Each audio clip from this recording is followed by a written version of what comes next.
So let's look at some advanced technologies and let's try to put intelligence into the networks. Right now, all the network did was work as a conduit, a very high speed and low latency conduit between compute elements. But we want to look at it now from an element which can do some more intelligence. Okay. So what do I mean by intelligent networks? Let's look at a simple, typical high performance computing operation, okay, or an AI operation. Why are we making this cluster? Why are we connecting all these computes together? So that we can run a very large single job by dividing it into multiple compute elements. When you do that, let's say you are doing a simple matrix vector multiplication, right? Any application which is trying to solve a partial differential equation will break down into a matrix vector multiplication or a matrix sparse vector multiplication. If it is a very large problem, it will be a very large metric which will not fit into a single system. And obviously, you need to break it down and send it across to multiple systems. When you have sent it to multiple systems, they will all compute their portion. Okay? After they have computed their portion, they will try to exchange the data to each other, or they will try to send their results to somewhere, right? So there are I would say operations in which you would distribute data and then you would collect data, one to many and many to one. These kind of operations in networking domain are called collective operations, and it is required for every, even in iterative solvers, right? You do one iteration and then you will calculate a new weight, and you will do another iteration and then again calculate a new weight, and so on. Let's say everybody is, one big job was distributed amongst 100 servers and everybody got their job, and now they will do their job and they will send out their results to a master processee, which will collate the result, get a new weight or get a new answer, and then send across more data to the other processing element. And this entire cycle will keep on repeating till your iterative process converges into a particular solution, or till the residual error is within the acceptable limits. So every scientific application and every AI and machine learning application also does this kind of communication.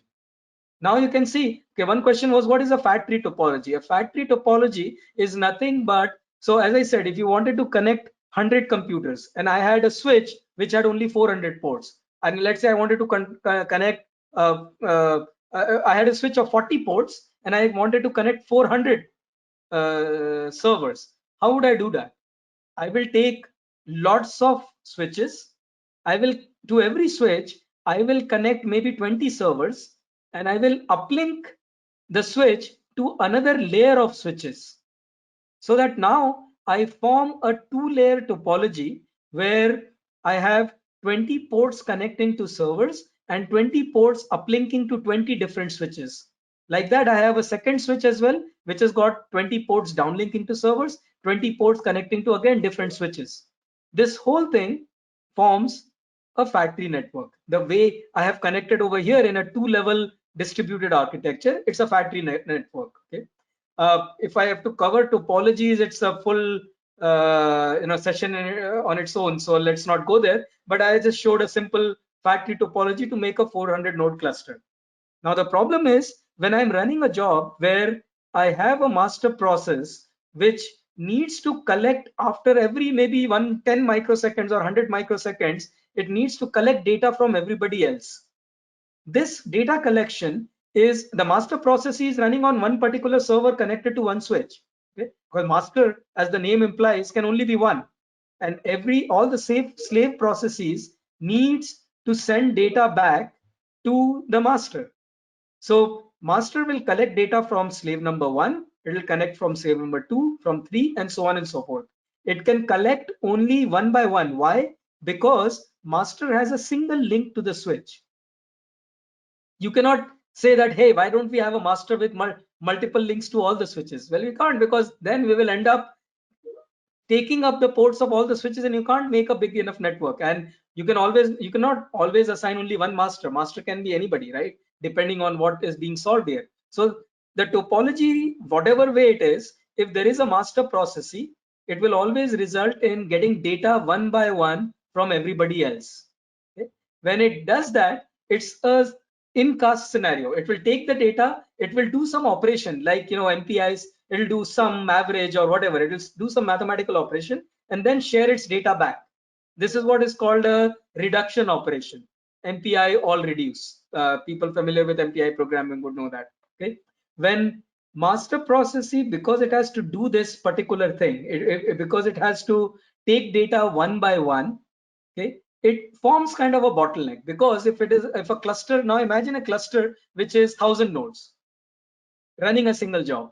The master needs to take data 999 times. Like it will take data from one, it will take data from two, and so on. So it will take 999 individual send receive steps, okay, before it has collected data from everybody, and then it will be able to do the particular operation.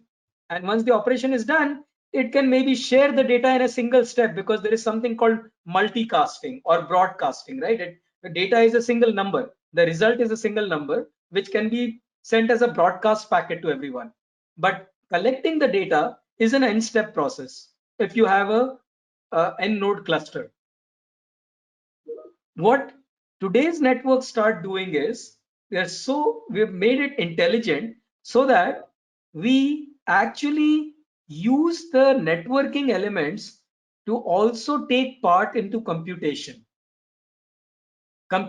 which are not standard mathematical computation, but computation which are network oriented computation. Like when you're trying to run that reduction operation, the switches or network switches themselves can actually collect data in a single step from all the connected slaves and do a reduction.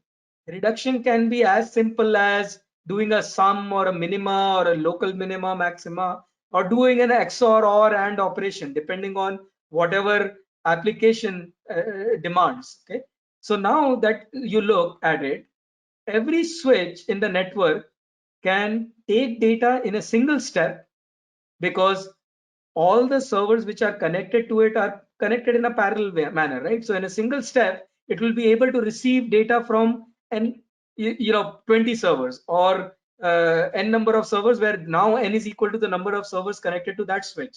Every switch will do it in a single step. It will do the operation and then send the result to the next level of switch.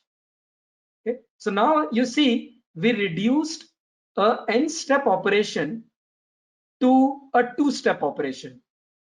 Two-step for a network size and a topology, which is two levels of factory. Okay? This is one of the advancements in networking, where we start integrating compute elements so that high performance codes can be accelerated by offloading certain things into the network itself. Okay, and because we are able to do it in two steps, the top level switch is able to now share the aggregated result in a single go, but all the lower level switches can collect the data in less number of steps. And therefore, and by the way, if you look at practical application, I'm giving you a simple profile of a weather application called WRF. Okay? WRF is a weather application which is used for weather prediction and forecasting. It takes huge amounts of input data, it distributes it to multiple servers. All the servers now, they need to talk to each other, and these are the various calls that they're doing.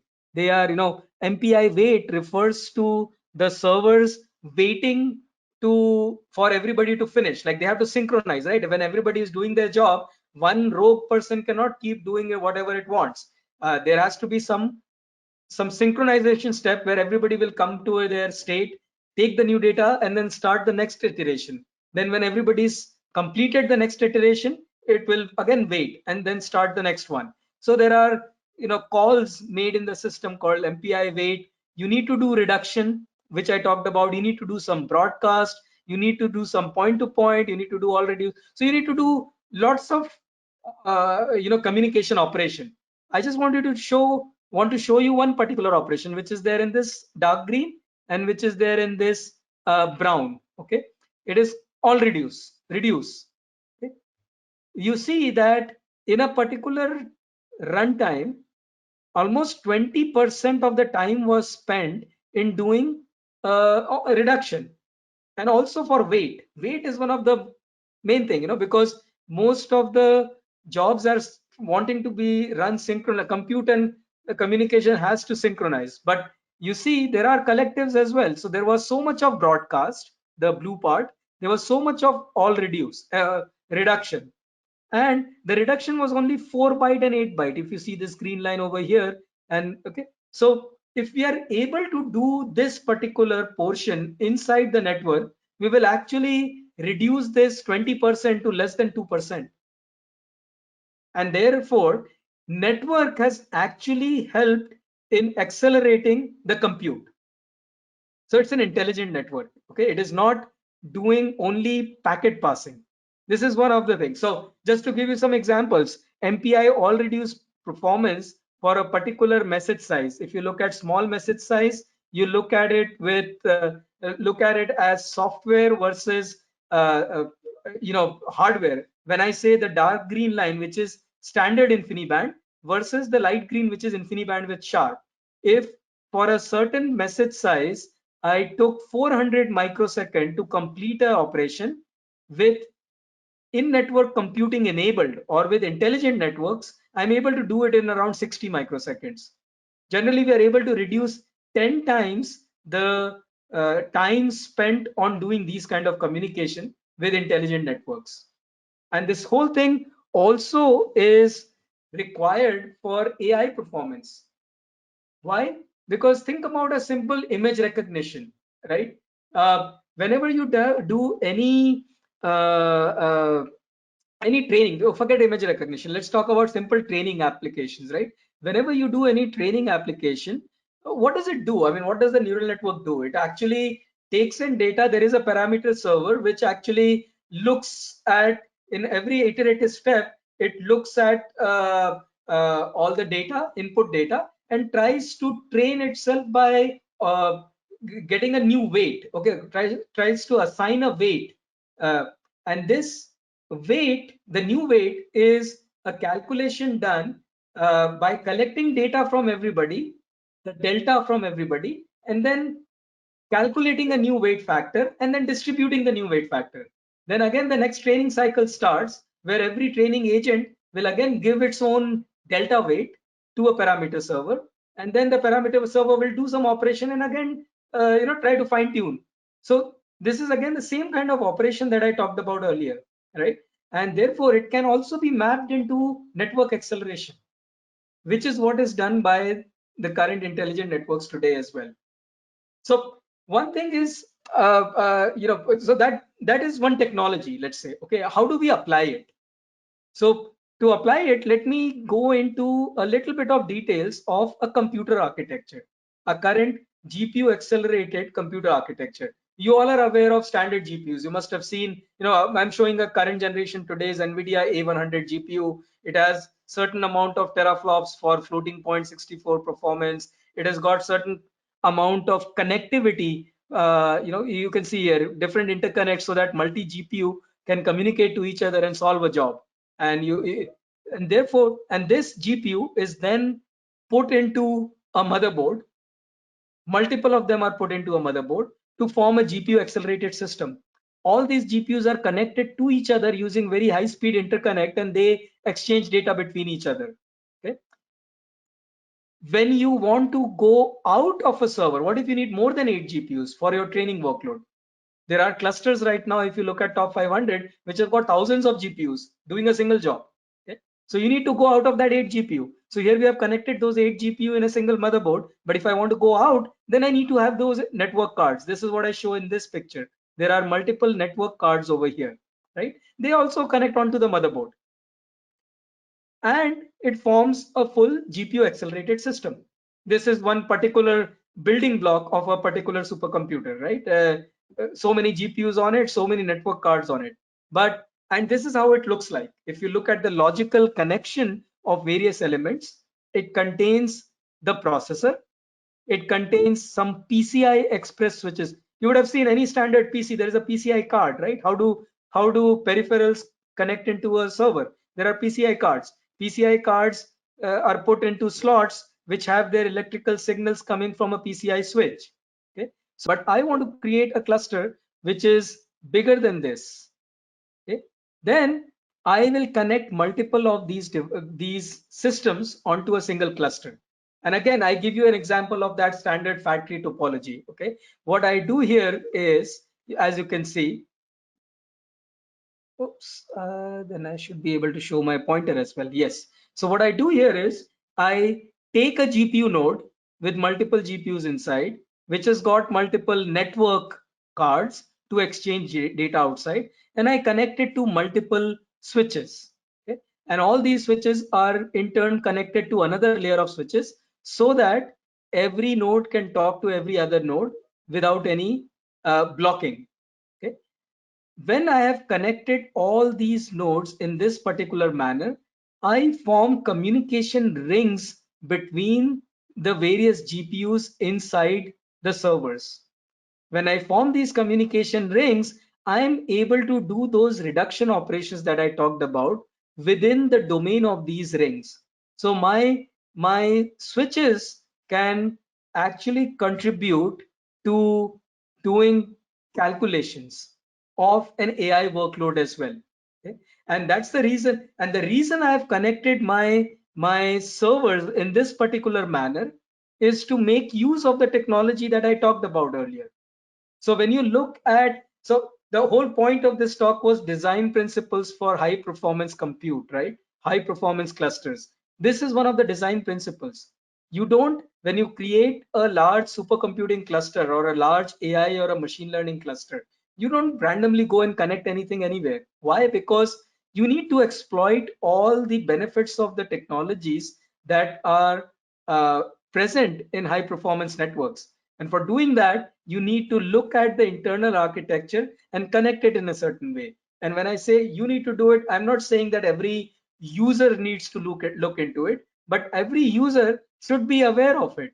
Finally, when it comes and gets deployed from a particular company or a particular institute, most of these things are taken care of. But when the user understands in depth of why it is connected like this, what maps to what, then when you do your parallel programming, you will try to pin things properly.